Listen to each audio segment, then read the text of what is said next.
오늘 하나님의 말씀 마태복음 21장 6절부터 17절의 말씀입니다. 마태복음 21장 6절부터 17절의 말씀. 제자들이 가서 예수의 명하신 대로 하여 나귀와 나귀 새끼를 끌고 와서 자기들의 겉옷을 그 위에 얹음에 예수께서 그 위에 타시니 무리의 대부분은 그 겉옷을 길에 펴며 다른 이는 나뭇가지를 베어 길에 펴고 앞에서 가고 뒤에서 따르는 무리가 소리질러 가로되 호산나 다윗의 자손이여 찬송하리로다. 주의 이름으로 오시는 이여 가장 높은 곳에서 호산나 하더라. 예수께서 예루살렘에 들어가시니 온 성이 소동하여 가로되 이는 누구뇨 하거늘 무리가 가로되 갈릴리 나사렛에서 나온 선지자 예수라 하니라. 예수께서 성전에 들어가사 성전 안에서 매매하는 모든 자를 내어 쫓으시며 돈 바꾸는 자들의 상과 비둘기 파는 자들의 의자를 둘러 엎으시고 저희에게 이르시되 기록된 바 내 집은 기도하는 집이라 일컬음을 받으리라 하였거늘 너희는 강도의 구려를 만드는도다 하시니라. 서경과 저는 자들이 성전에서 예수께 나아오매 고쳐주시니 대제사장들과 서기관들이 예수의 하시는 이상한 일과 또 성전에서 소리질러 호산나 다윗의 자손이여 하는 아이들을 보고 분하여 예수께 말하되 저희의 하는 말을 듣느뇨. 예수께서 가라사대 그렇다. 어린 아기와 젖먹이들의 입에서 나오는 찬미를 온전케 하셨나이다 함을 너희가 읽어본 일이 없느냐 하시고 그들을 떠나 성 밖으로 베다니에 가서 거기서 유하시니라. 아멘. 할렐루야. 할렐루야. 우리 하나님 참 좋으신 하나님이십니다. 이 시간 하나님의 은혜와 평강이 여러분들과 여러분의 가정과 직장과 사업장 그리고 여러분들 자녀들까지 하나님의 은혜가 흐르고 넘치도록 채워지길 주의 이름으로 축원합니다. 자, 우리 따라합니다. 나는 예수님 안에서 모든 사람들을 이해하고 용서하고 사랑하겠습니다. 자, 우리 선포의 기도드립니다. 나사렛 예수의 이름으로 명하노니 내 안에 가난의 영, 채미의 영은 떠나갈지어다. 내 앞에 하나님의 축복을 가로막는 모든 악한 영들은 속히 떠나갈지어다. 내 죄로 인해서 나를 떠나갔던 모든 영권, 인권, 물권은 속히 회복되어 돌아올지어다. 아멘. 우리 안에 가난의 영, 채무의 영이 떠나간 줄로 믿습니다. 우리의 모든 빚들은 다 청산되어진 줄로 믿습니다. 또한 우리 안에 하나님의 축복을 가로막는 모든 악한 영들이 떠나가고 나를 따라던 영권, 인권, 물권의 권세들이 다 회복되어 돌아온 줄로 믿습니다. 할렐루야. 할렐루야. 자, 우리 옆 사람과 같이 인사합니다. 한 영혼이라도 구원합시다. 큰 소리로 웃으면서 우리 한 영혼이라도 구원합시다. 지금 이 시간도 하나님께 영광을 올려드리는 귀한 시간 되시길 주의 이름으로 축원합니다. 오늘 마태복음 21장 6절부터 17절 말씀 가지고 성전을 정결케 하시는 예수님이란 제목으로 말씀을 나누겠습니다. 따라합니다. 성전을 정결케 하시는 예수님. 성전을 정결케 하시는 예수님. 오늘 본문 말씀이 바로 종려 주일날 예수님께서 예루살렘 성전으로 들어가면서 일어나는 사건이에요. 구약의 말씀대로 예수님께서는 나귀를 타지 아니하시고 나귀 새끼를 타고 예루살렘 성으로 들어가십니다. 이 어린 나귀를 타고 예루살렘으로 입성하시는 임금님, 그 예수님 때문에 온 도시가 아주 시끌벅적했어요. 여기에 모인 무리들이 예수님만이 자신들을 구원할 메시아라고 생각하면서 연신 호산나 다윗이여 찬송하리로다, 주의 이름으로 오신 이여 가장 높은 곳에서 호산나 하면서 예수님을 엄청나게 환대하고 극진하게 환영을 합니다. 그들은 예수님을 통해서 자기 구원의 역사가 이루어질 줄 알고 호산나 찬양을 올려드린 거죠. 그런데 어느 순간 불과 며칠 상간으로 그들의 환호는 저주로 바뀌게 되죠. 그걸 알고 계시는 예수님은 그래서 나귀를 타신 행동만 하시고선 아무 말도, 아무런 행동, 다른 행동도 하지 않으셨어요. 아마도 제자들은 처음으로 예수님을 선생으로 모시고 스승으로 모시고 다니면서 이때가 가장 우쭐할 때가 아니었을까? 그 많은 사람들이 환호를 하고 소리를 치며 그들이 들어오는 것을 환영해 주는 모습을 보고 착각하지 않았을까?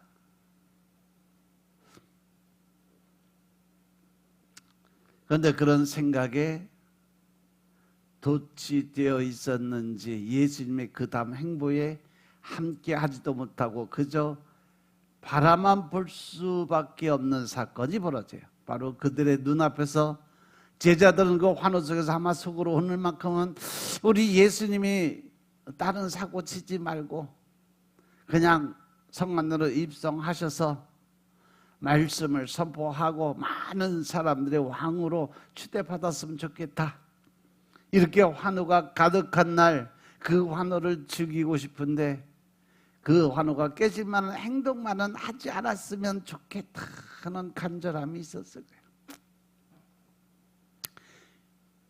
그런데 제자들의 그 바람은 한순간에 산산조각이 나는 사건이 벌어져요. 예수님께서 예루살렘으로 입성하시고 나귀에서 내리시고는 곧바로 어디로 가셔요? 바로 성전으로 들어갑니다. 그리고 얼마 안 가서 또 다른 시끌벅적함이 성전을 채우기 시작을 해요. 왜냐하면 예수님이 성전에 뜰로 들어가셨어요. 들어가 보시니까 거기에는 물건을 사고 파는 사람들이 많이 있었어요. 그런데 예수님께서 그들을 다 내어 쫓으시는 거죠. 그런데 그 장사꾼들이 뭐 내쫓는다고 나가란다고 그냥 나가나? 절대 안 나가죠. 기본적으로 실랑이가 기본이고 몸싸움도 벌어질 거고, 오죽하면 예수님이 노끈으로 채찍을 만들어서 그 사람들 다 후드러 패면서 내어 쫓았을까? 그럼에도 불구하고 그 누구도 예수님을 말릴 수가 없었어요. 그리고 나서 그 다음에 돈을 바꿔주는 사람들의 상, 그리고 비둘기 파는 사람들의 의자를 둘러 엎으시는 사건을 벌이죠. 도무지 평소에 예수님을 알던 사람들이라면 상상을 할 수도 없는 그러한 모습으로 예수님이 변하셨어요. 특히 제자들은 그래서 말릴 생각조차도 못하고 멍하니 그 예수님을 바라만 볼 수밖에 없었다는 거죠. 지금 난장판을 만들고 계신 분이 바로 예수님이라고 눈 뜨고도 믿지 못할 그러한 사건이 그 앞에서 벌어지고 있는 거예요.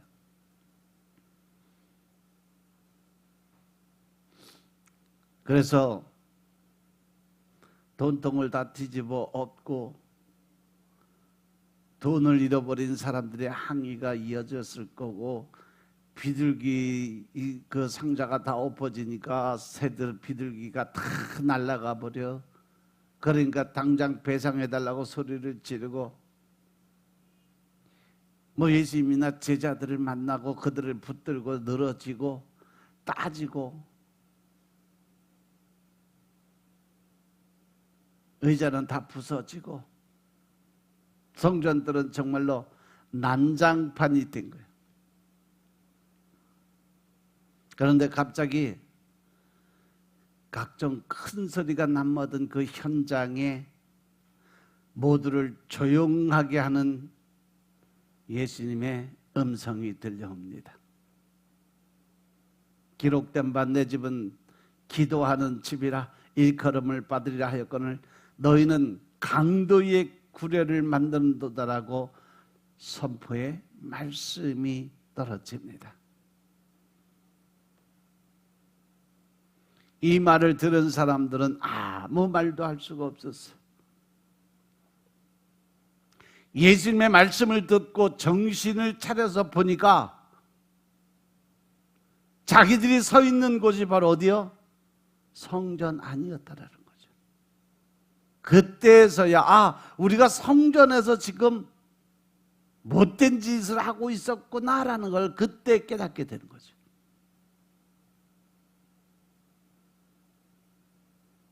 하나님이 계신 그 성전이 장사하고 사고 팔고 하는 시장인 줄 알았고 돈 바꿔주는 환전소인 줄 알았고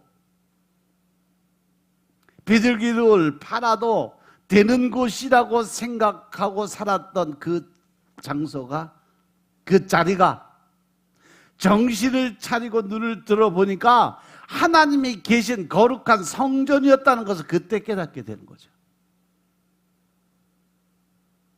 그들이 자신들이 소중하게 생각했던 자기의 목숨보다 더 귀하게 여기던 성전이 그때에서야 눈에 들어오기 시작을 한 거예요.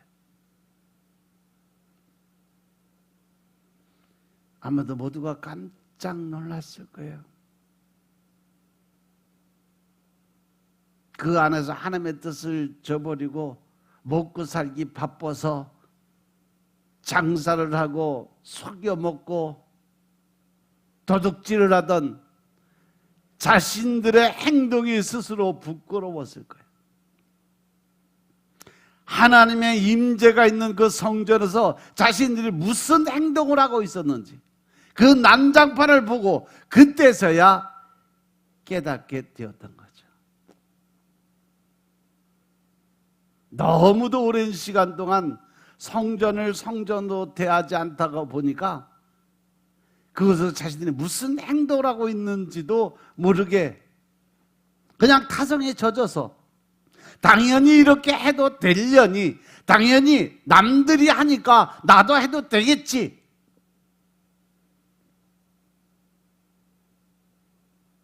그런 타성에 젖은 모습에 익숙해져 버린 거죠.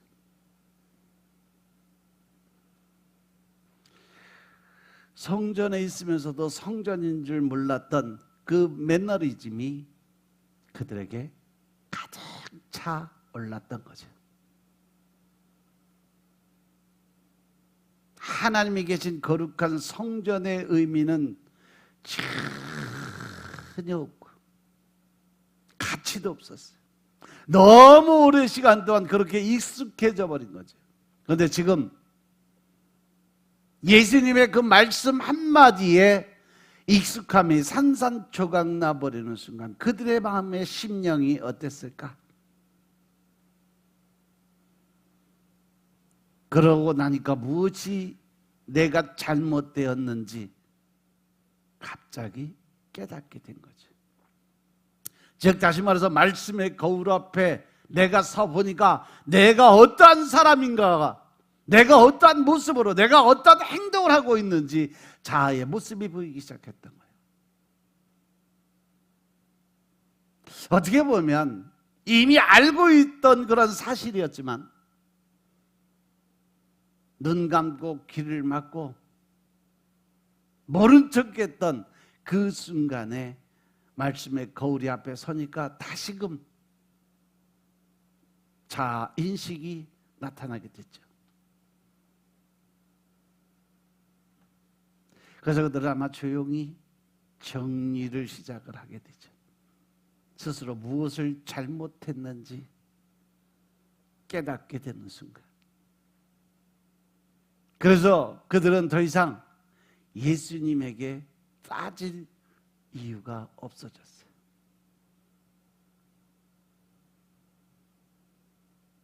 예수님께서 화가 끝까지 나셔서 사람들을 밀쳐내고 집어 던지고 채찍으로 때리며 다 엎고 짐승들이 우리를 다 부셔서 다 나가게 만들고 그렇게 했음에도 불구하고 그들은 예수님에게 와서 전혀 따질 이유가 없었어요. 그리고 그렇게 따질 수 없었던 또 하나의 이유가 등장을 합니다. 바로 성전 뜰의 원래 주인공들이 예수님 앞에 나오고 있었기 때문에. 당시 예루살렘 성전의 뜰은 크게 세 부분으로 나누어져요. 첫 번째로 유대인들의 그 남자들이 거하는 뜰은 성전 건물과 가장 가까운 안쪽 부분에 위치를 하고 있어요. 즉 지성소 제단의 제일 앞쪽에. 이방인 중에도 하나님을 믿어 할례를 받은 자들, 즉 이방인 개종자들은 혈통적인 유대인 남자들처럼 이곳까지 들어와서 예배를 드릴 수 있는 특권이 주어졌던 곳이에요. 물론 이곳에 들어가려면 랍비가 발행한 정식 할례 증서가 있어야 들어갈 수가 있었죠. 혹시 다른 사람들이 이곳에 들어올 경우 그들은 죽음의 형벌을 피할 수 없어요. 그것은 로마인이라도 절대로 유대인의 처소에 들어갈 수는 없었습니다. 두 번째로 유대인 여인들의 뜰이죠. 남자들의 뜰 다음에 위치한 공간, 그곳에는 13개의 헌금함이 놓여 있었어요. 헌금함의 입구는 나팔처럼 되어 있어서 동전을 쉽게 헌금함에 넣을 수 있게끔 구조가 되어 있습니다. 근데 헌금함이 왜 이 여인들의 뜰에 있었는지 두 가지 해석이 있는데, 첫 번째 전통적인 해석은 성전과 가까운 유대인 남자들의 뜰은 이 돈이 떨어지는 이 땡그랑 땡그랑 하는 그 소리가 들리기에 너무 거룩한 곳이기 때문에 그보다 약간 떨어진 여인들의 뜰에 헌금함을 설치했다는 설이 있어요. 그럴듯하죠? 그런데 또 다른 해석은 이 시대의 풍미를 나타내는 그런 모습인 것 같아요. 그때나 지금이나 실제적인 경제권은 남편이 아니라 아내들이 가지고 있었기 때문에 여인들의 뜰에 헌금함이 설치되어 있어서 그 모든 재정을 여인들이 관리를 했다라는 그러한 이야기도 있어요. 그리고 세 번째로 성전의 뜰들 중에 가장 주변부터 있었던 것이 바로 이방인의 뜰, 지금의 예수님이 청소하신 그 자리가 바로 이방인의 뜰이었어요. 이방인들이 와서 예배를 드리고 하나님을 만나고 거룩한 하나님의 처소로 삼았던 곳이 바로 이방인의 뜰, 마지막 초입구 부분이에요. 이것은 이방인들 중에서 하나님을 믿기는 하지만 아직 할례를 받지 못한 자들을 위한 공간이었죠.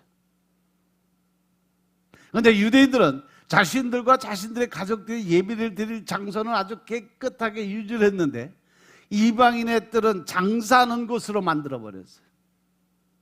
그리고 대제사장들은요, 바로 이 자리를 비싼 권리금을 받고 상인들에게 자리를 팔아먹었어요. 그때 당시에 엄청난 돈을 받고 그 자리, 지금의 권리금이죠. 그 권리금을 받고 그 장수하는 그 공간들을 팔아먹었어요. 그 결과 하나님을 믿는 이방인들은 그 먼 곳에서 예루살렘까지 고생을 하며 찾아왔지만 하나님께 예배 드릴 수 있는 공간을 얻지 못하게 됐던 거죠. 그들은 돈 바꾸는 자들과 짐승들 사이에서 이리저리 쫓겨 다니며 예배를 드려야만 됐던 그러한 상황이었어요. 그래서 예수님께서는 여기서 만민의 기도하는 집이라는 표현을 쓰신 이유가 바로 지금 유대인들이 장사하고 있는 그 장소가 원래 이방인들이 예배를 드리기 위한 공간이었기 때문에 그들의 예배의 처소를 다시 회복시키기 위한 말씀의 선포였음을 깨달으시기 바랍니다. 그리고 이방인들뿐 아니라 몸이 아픈 사람들이 예배를 드리는 장소이기도 했어요. 지금 예수님께로 나오던 사람들 바로 그들이었어요. 14절에 보니까 소경과 저는 자들이 성전에서 예수께서 나옴에 어떻게 했어요? 다 고쳐주셨다라고 설명이 되어요. 성전들에서 눈먼 사람들과 다리를 저는 사람들이 예수님께 나오니까 예수님께서는요 그들을 안타까운 마음으로 긍휼의 마음을 가지고 그들을 먼저 고쳐주셨다는 거죠. 하지만 이방인들도 제대로 예배드리지 못하는 장소가 되어버린 이곳에서 눈먼 자들이나 다리를 저는 이들을 위한 공간은 조금도 준비가 되어 있지 않았던 거죠. 그들은 한쪽으로 구석으로 몰려서 자리를 잡고 하나님 만나기를 소원했어요. 어떻게 보면 하나님께서 그들의 소원을 들어주기 위해 예수님을 그 자리에 보내셨는지도 모르죠.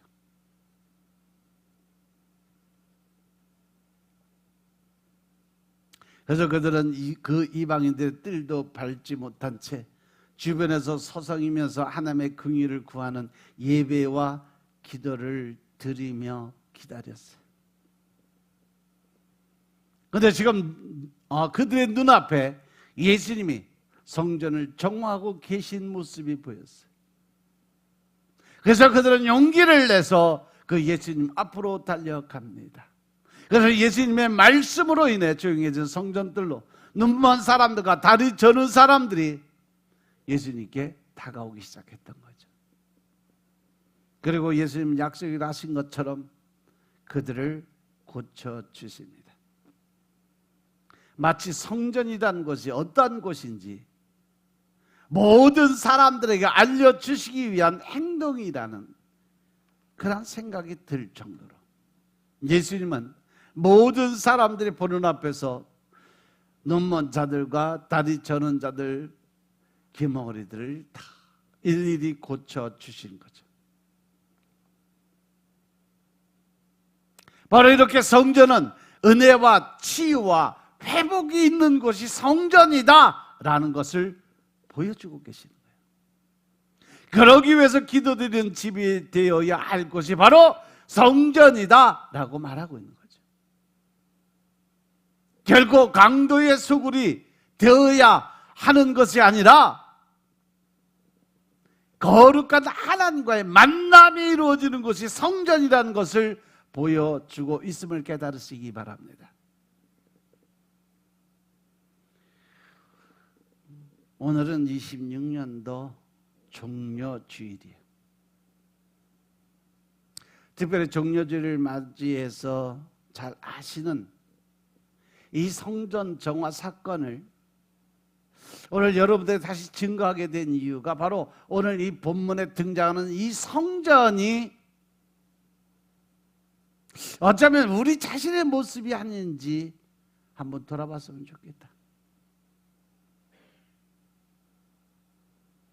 오늘 본문을 통해서 오랫동안 성전으로 기능을 하지 못하도록 예루살렘 성전이 매너리즘에 빠져 있는 모습을 발견하셨다면 내 모습을 돌아보면서 혹시 나라고 하는 이 성전이 이 예루살렘 성전과 동일한 상황은 아닌지 말씀의 거울을 펴놓고 한번 꼼꼼히 돌아봐야 될 시간이 아닐까요?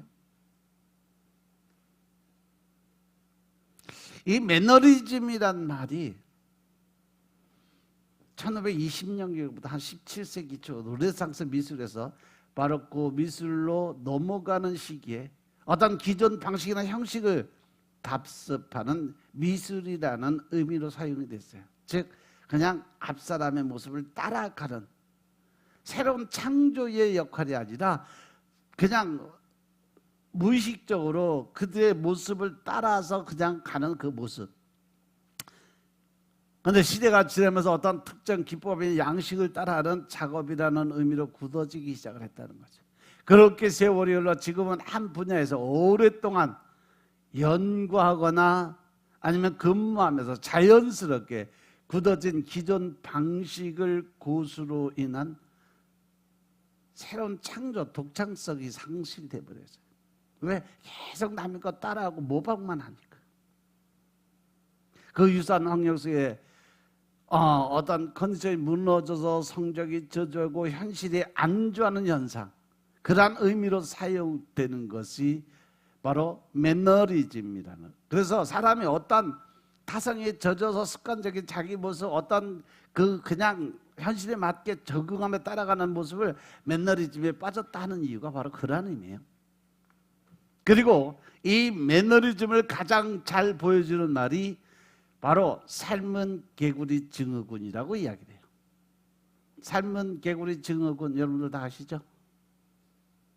적당한 온도에 물에 개구리를 넣은 후에 서서히 물을 태우면 개구리는 다가올 위험을 인지하지 못하고 거기서 편안하게 수영하다가 삶아져 죽게 된다는 실험을 바탕으로 발생한 용어인데, 반복되는 일상 속에서 오는 익숙함과 편안함을 안전한 것으로 착각해서 변화에 대응하지 못한다면 위험과 공경에 처할 수 있다는 것을 보여주는 그런 의미. 이것이 바로 매너리즘의 실체의 모습이라는 거죠.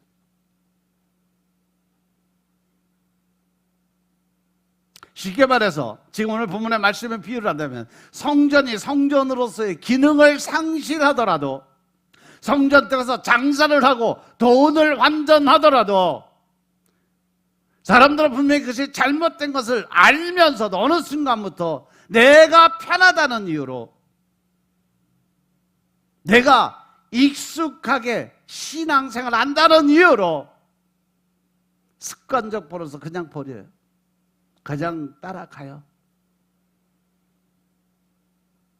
이것이 바로 성전들의 원래 풍경인 것처럼 바뀌어버린 거죠. 그냥 교회에서는 이렇게 해도 되는구나. 성전에 들어와서는 이렇게 해도 되는구나. 다른 사람도 이렇게 하니까 나도 이렇게 해도 되겠구나.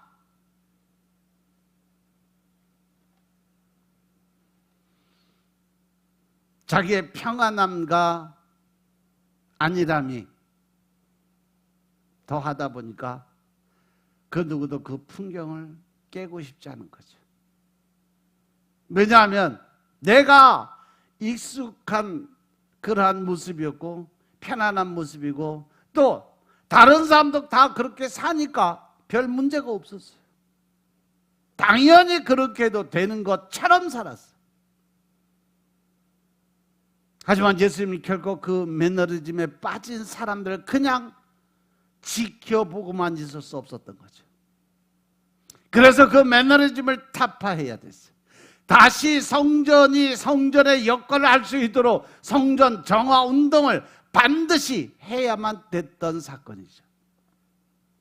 그래서 예수님은 종려나무를 가지를 흔들던 그들의 환호성을 뒤로 한 채 가장 먼저 성전으로 달려오신 거예요.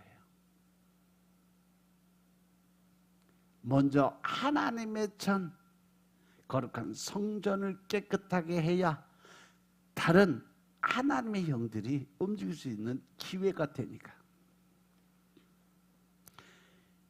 그래서 이 매너리즘을 타파하지 않으면 사람들은 언제나 이 익숙함 속에서 성전이 왜 성전인지를 깨닫지 못할 것이기 때문에 그들을 깨우쳐 줄 수 있는 방법은 모든 사람의 보는 앞에서 성전이 어떠한 곳인가를 분명히 알고 깨우쳐 주는 방법이 필요했던 거죠. 정말 중요한 하나님과의 관계, 성전 중심의 삶과 신앙의 핵심, 그리고 자신이 누구에게 대한 자아 정체성을 꿈에도 생각하지 못하고 사는 그 사람들, 내가 누구인지에 대한 자아의 정체성을 깨우쳐 주기 위한 방법은 한마디로 예수님이 택한 것은 충격요법이었어요.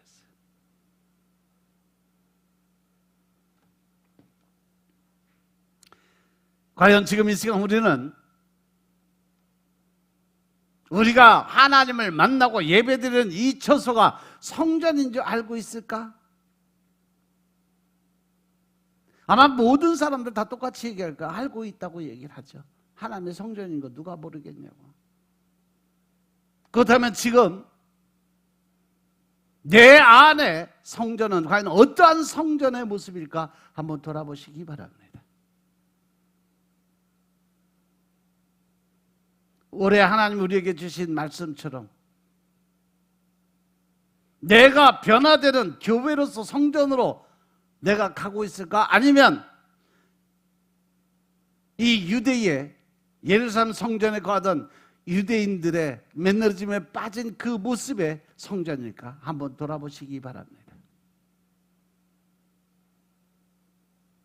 과연 그렇게 살아도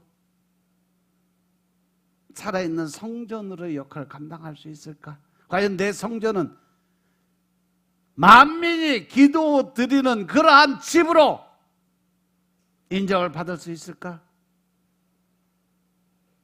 과연 내 안의 성전은 하나님을 찬양 드리고 예배 드리는 처소로 합당한 자리에 있을까?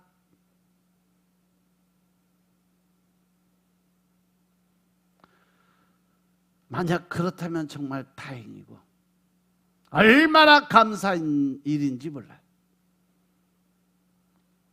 하지만 그렇지 않다면 여러분들의 마음에, 여러분들의 양심에 조금이라도 거리낌이 있고 내가 잘못된 삶을 살았구나 생각이 든다면, 성전으로서의 역할을 제대로 하고 있지 못한다면, 내 스스로 생각할 때 지금 내가 매너리즘에 빠진 성전이라는 것을 느끼고 계신다면, 오늘 예루살렘에 입성하신 예수님, 이 매너리즘을 타파하시는 이 매너리즘의 전문가이신 예수님을 다시 한번 영접하고 인정하고 받아들이는 여러분들 되시길 주님으로 축원합니다. 나는 과연 진짜 예수님이 필요한 사람일까? 그냥 타성에 젖어 습관적 버릇, 신앙생활, 즉 종교생활을 하고 있는 건 아닐까?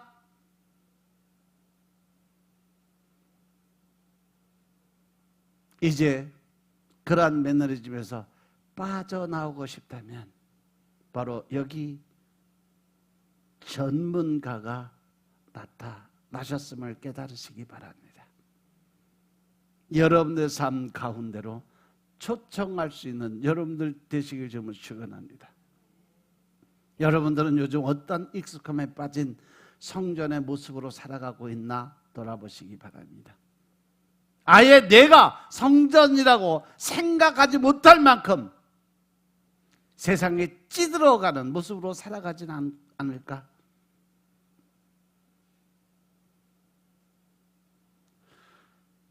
로마서 12장 2절의 말씀처럼 하나님 말씀하시잖아요. 너희는 이 세대를 본받지 말아라. 그리고 오직 마음을 새롭게 함으로 변화를 받아라. 어떠한 변화? 하나님의 선하시고 기뻐하시고 온전한 뜻이 무엇인지 분별할 수 있는 변화된 삶을 살아라. 이것이 바로 하나님이 우리에게 말씀으로 주고 계심을 깨달으시기 바랍니다. 새로운 드라마, 새로운 유행가, 또 모든 사람들이 변화되는 그 유행에 만족함을 갖고 살아가고 있는 건 아니지. 매일 세상 즐거움 다 버리고 세상 다 버렸다고 찬양만 들었지 사실 온통 관심사가 세상에 가 있는 모습으로 있는 것은 아닌지, 하나님을 바라보는 두려움과 그 경외의 마음은 사라지고 세상 사람들에 대한 두려움과 근심, 걱정을 그들의 눈치를 바라보는 그러한 신앙생활을 하고 있는 것은 아닌지,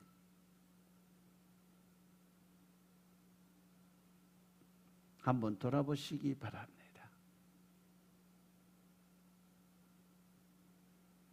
과연 나는 기도와 찬양 그리고 말씀과 예배드림이 익숙한 그 성전의 모습으로 살아가고 있을까? 그런데 그 기도와 찬양, 말씀과 예배드리는 것조차도 그냥 매너리즘에 빠져서 타성에 젖어서 습관적으로 주일이니까, 새벽이니까 당연히 예배 시간 됐으니까 그냥 교회 가야 돼 라는 그냥 무의식 개념에 내 자아의 모습에 빠져 있다면 결코 그것은 올바른 신앙생활이 될 수 없다는 거죠. 오히려 그것이 더 큰 문제예요. 신앙생활을 하고 있지만 굳어진 매너리즘에 빠진 신앙생활이 훨씬 더 위험하기 때문에 그래요. 하나님의 대적자 2단, 3단들이 나오는 이유가 뭐예요? 하나님을 몰라서? 아니요, 하나님을 너무 잘 알기 때문에. 그런데 그것이 그들이 가지고 있는 것이 신앙이 아니라 신학의 개념을 가지고 있었기 때문에 그들은 하나님보다도 내가 앞서 나아가는 습관적 버릇, 즉 매너리즘에 빠져있기 때문에 그들이 변화될 수밖에 없었던 거죠. 습관적이고 반복적인 종교 생활의 모습, 그것은 진짜 생명력 있는 신앙생활이 될 수 없었다는 거죠.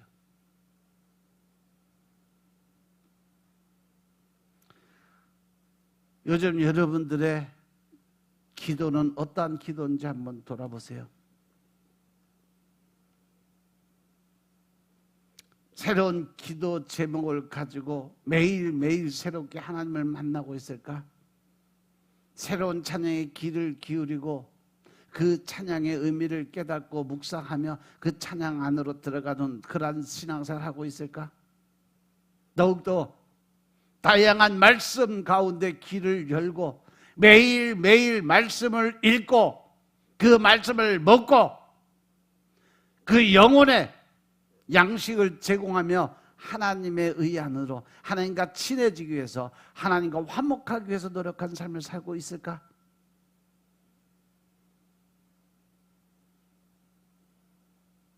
불과 3개월 전에 송구의 영신 예배 때 주님, 제 삶이 주님께 드리는 예배가 되겠습니다라고 결심했던 그 모습이 그대로 잘 지켜지고 있을까?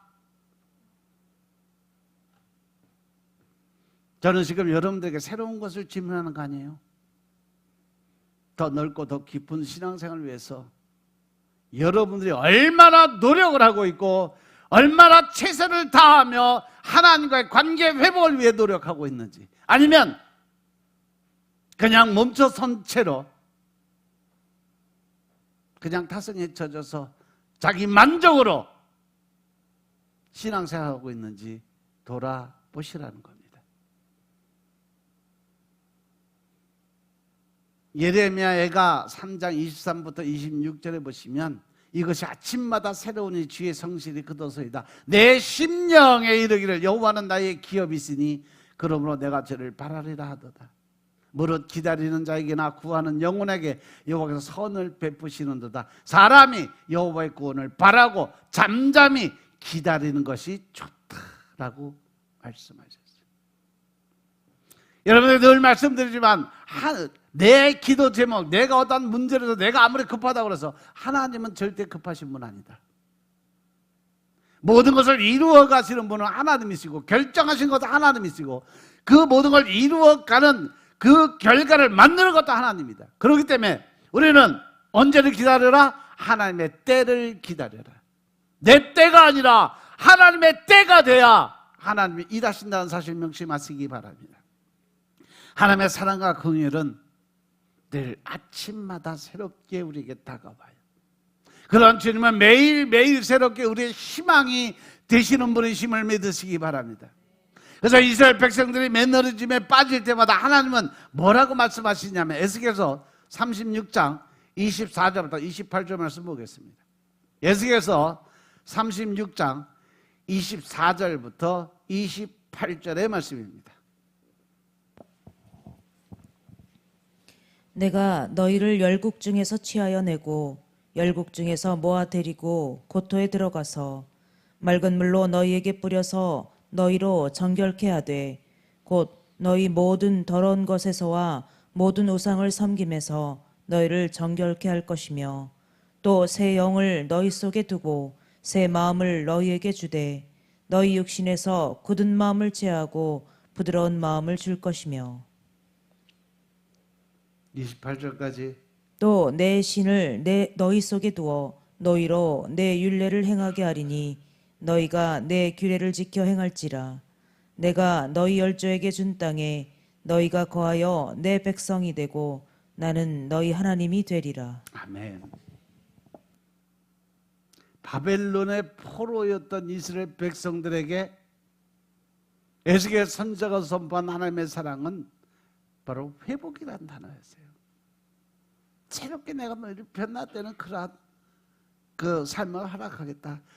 조건이 뭐예요? 성령이 너희 안에 임할 수 있도록 준비가 되라. 그것은 단순히 이스라엘 외형적인 회복만이 아니었어요. 상실했던 선민 지위의 회복이라는 참으로 벅찬 메시지와 함께 진정한 회복을 원하시는 하나님의 마음을 전해 주었다는 거죠. 그 진정한 회복이라는 것이 바로 새로운 새 영을 통한 내적 변화의 그러한 회복이라는 거죠. 겉으로 모습이 아니라 속마음이 먼저 변해서 그것이 겉으로 나타날 수 있는 그런 삶으로 변화되는 삶으로 만들어주겠다. 그래서 26절에서 굳은 마음을 제거하고 부드러운 마음을 줄 것이라고 하나님 말씀하세요. 굳은 마음을 부드러운 마음으로 바꿔서 하나님의 말씀대로 사는 백성으로 회복시켜 주시겠다는 약속의 말씀인 것임을 깨달으시기 바랍니다. 결국 이 세상에서 하나님의 백성을 살기 위해서는 마음이 새롭게 창조되어야 된다는 것을 하나님의 말씀으로 우리에게 알려주는 거예요. 하나님의 백성으로 사는 방법, 그것은 바로 내 마음이 변화되어야 돼요. 그래서 올해 하나님 우리에게 주신 말씀이 그거죠. 주님, 나를 변화시켜 주옵소서. 어떻게 변화되느냐? 하나님의 사람으로, 예수님의 사람으로, 성령의 사람으로 여러분들이 변화돼야 하나님은 여러분들을 들어 사용하실 줄로 깨달으시기 바랍니다. 우리 마음이 새롭게 창조되지 않고는 하나님 나라 백성으로 살 수 없다라는 결론을 지어주는 말씀이 돼요. 그래서 밧세바를 범하고 우리아를 죽게 한 다윗이 시편 51편 10절에 보면 하나님이 내 속에 정한 마음을 창조하시고 내 안에 정직한 영을 새롭게 해달라고 간구를 해요. 결국 믿음은 어디서부터 문제다? 내 마음 속에서부터 문제다. 하나님은 어디에든지 존재하고 역사하시기 때문에 에스겔 선지자는 물리적인 예루살렘 성전은 중요하지 않다. 포로로 잡혀온 바벨론에서도 하나님을 섬길 수 있다는 것을 알려주는 거죠. 바로 이 말씀은 곧 우리가 어떤 환경, 어떤 조건이 되더라도 우리 마음에 믿음만 온전히 서 있다면 우리는 어디서든 하나님을 만날 수 있고 어떤 조건에서도 우리는 하나님을 만날 수 있는 모든 조건을 가지고 있다. 그러니까 여러분들 온전한 마음을 먼저 지키라는 거죠. 믿으시면 하면 합시다. 그 마음을 다 잡고 매 순간 말씀하신 하나님의 음성의 귀를 기울이면서 살아가면서 이스라엘의 진정한 회복을 하나님은 원하고 계셨던 것입니다. 즉 내가 변한 모습, 내가 회복된 모습을 하나님이 요구하고 계신다는 거죠. 오늘날 우리의 신앙생활도 마찬가지입니다. 물리적인 공간이 주는 편안함, 외형적인 기쁨과 직책에 안주해서는 안 된다는 거죠. 하나님이 나에게 뭔가를 맡기고 어떤 직책을 주셨다는 것은 그만한 능력과 권세도 이미 주셨기 때문에 당당하게 그 모든 것을 이기고 나갈 수 있는 담대함이 반드시 필요하다. 하나님의 사랑과 은총 안에 머물 수 있는 삶을 살아라. 하나님은 우리보다 더 우리와 친밀하게 지내시길 바라는 분이시라는 거 늘 명심하시기 바랍니다. 하나님은 우리 마음을 재창조하시고 새롭게 만드시는 분이에요. 한순간도 재창조의 사역을 멈추지 않으신 하나님을 바라보고 의지할 수 있는 여러분들의 믿음이 있기를 주의 이름으로 축원합니다. 그래서 너에게 새로운 마음을 주고 너희 속에 새로운 영을 넣어주고 너희 몸에서 돌같이 굳은 마음을 없애고 살갗처럼 부드러운 마음을 줄 것이며 죄악으로 굳어진 다윗의 마음을 바꿔주시고 바벨론 포로로 끌려간 이스라엘 백성들의 마음을 바꿔주신 하나님은 오늘도 살아계셔서 운행하시면서 지금도 우리의 마음을 그렇게 바꾸시길 원하시는 거 믿으시기 바랍니다. 따라서 새로운 마음, 새로운 영, 새로운 나를 주시는 분이 언제나 하나님이셨어요. 하나님은 과거에 머물지 않고 내일로 나아가서 매일매일을 하나님과 새로운 삶을 살기를 원하셨어요. 그래서 우리는 매일 밤마다 죽고 아침마다 부활의 신앙을 가지고 새로운 날을 사는 삶을 언제나 우리에게 가르쳐 주신 분이 하나님이심을 깨달으시기 바랍니다. 그 모습을 실제적으로 보여주신 분이 예수님이세요. 그래서 고린도서 5장 17절의 말씀처럼 그런즉 누구든지 그리스도 안에 있으면 새로운 피조물이라 이전 것은 지나갔으니 보라 새 것이 되었더라. 할렐루야. 예수님 안에 들어오면 누구든지 새로운 피조물로 재창조, 새 창조가 이루어진다는 거죠. 그때는 과거에 내가 어떻게 살았던 어떤 모습으로 있었던 이전 것은 이미 지나갔으니까 잊어라. 이것이 이사야서 43장 18절 이후의 말씀에 똑같은 말씀 나와요. 이사야서 43장 18절부터 20절 보자. 너희는 이전 일을 기억하지 말고 옛적 일은 아예 생각하지도 마라. 할렐루야. 왜냐? 내가 이제 새 일을 행할 거다. 이제 여러분들 앞에 내가 보여줄 거다. 너희가 그것을 알지 못하느냐? 정령이 내가 광야의 길과 사막의 강을 내리니 장차 들짐승 그 시랑, 이 시랑이라는 것은 사막의 여우, 작은 여우예요. 시랑과 타조도 나를 존경할 것은 내가 광야의 물들을 사막의 강들을 내어서 내 백성 나의 택한 자로 마시게 할 것입니다. 즉 모든 것을 공급해 주기 위해서 내가 새로운 재창조를 하나님이 요구하셨던 거죠. 그 대신 조건이 뭐예요? 너 이제 새롭게 피조물로 재창조됐으니까 옛날에 어떠한 모습이든 그건 다 잊어라. 너는 이제 새롭게 거룩하게 신선하게 새로 태어난 영혼이라는 거죠. 그래서 언제나 우리는 사도 바울의 권면대로 이러한 삶을 추구하는 삶을 살아야 되는 그러한 그리스도인들이에요. 그래서 우리들은 매일매일을 기도드려야 됩니다. 주님, 나를 변화시켜 주옵소서. 이 세대를 본받지 않고 오직 주님의 말씀만을 의지하고 나가게 하옵소서. 따라서 여러분들은 지난날의 생활 방식대로 허망한 육정에 따라 살다가 썩어 없어질 그 옛사람을 벗어버리고 마음의 영을 새롭게 해서 하나님의 형상에 따라 참 의로움과 거룩함으로 지으심을 받은 새 사람을 입으시길 주 이름으로 축원합니다.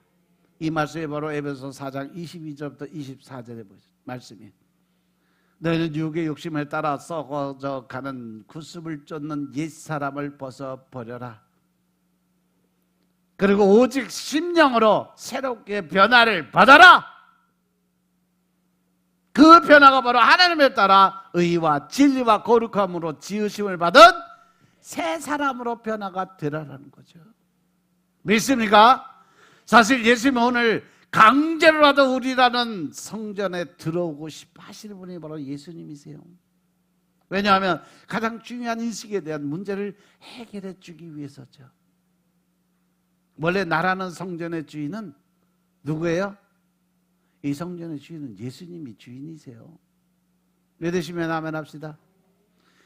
근데 나는 내가 주인인지 착각하고 살아가기 때문에 타성에 젖은 믿음을 가질 수밖에 없다는 거죠.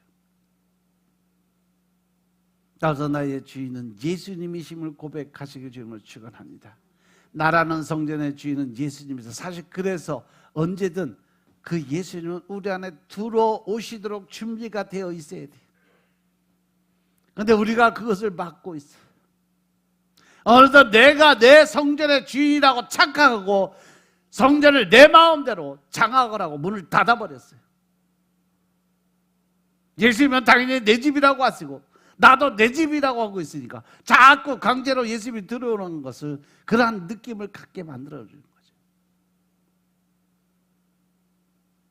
사실 강제가 아니라 언제든지 그분이 찾아올 수 있도록 준비하고 문을 활짝 열어놔야 되는 거예요. 그것이 바로 주인을 섬기는 종의 모습인 것임을 깨달으시기 바랍니다.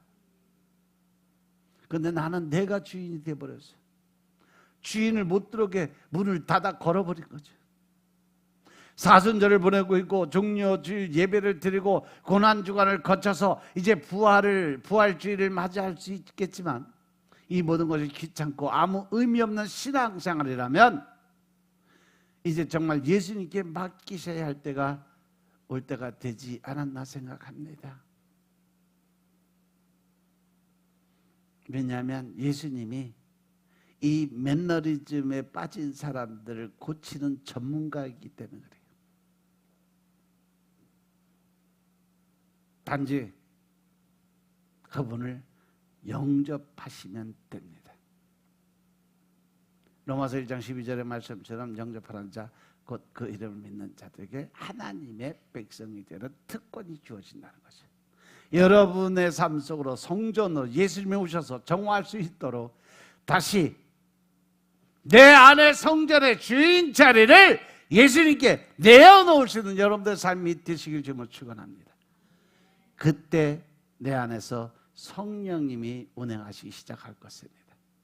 그러면 여러분의 성전에 원래 있어야 했던 것들이 자리를 되찾게 될 것이고 매너리즘으로 들어가게 만들었던 아픔과 슬픔들이 보이기 시작할 것이고 그것들을 바로 예수님께서 성령님께서 직접 치유하시기 시작을 하실 것입니다.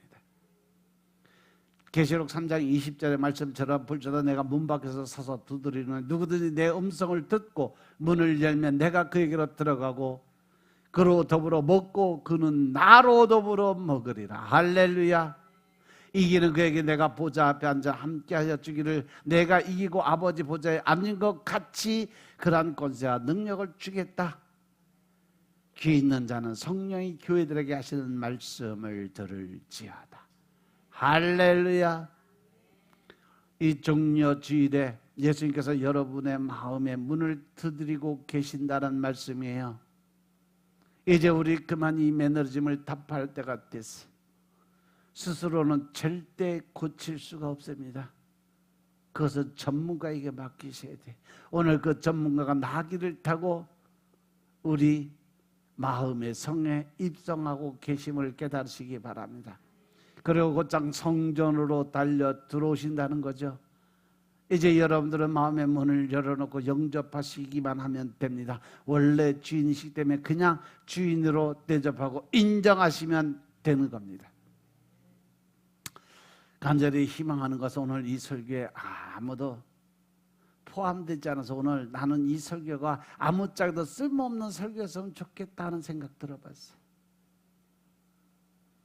여러분들의 삶이, 여러분들의 신앙생활이, 여러분들의 믿음 생활이 너무도 성전다운 성전이다. 성전답게 살고 계시기 때문에 그래서 매너리즘 따위는 없이 예수님과 함께 계신 살아 움직이는 교회가 다 되었으면 좋겠다. 그러면 이러한 설교가 필요하지 않을까? 하지만 만약 오늘 이 설교를 듣고 내 모습이 이 모습이 이거다 생각된다면, 요즘에 내 모습이 성전과 오늘 성전과 같다고 생각이 된다면,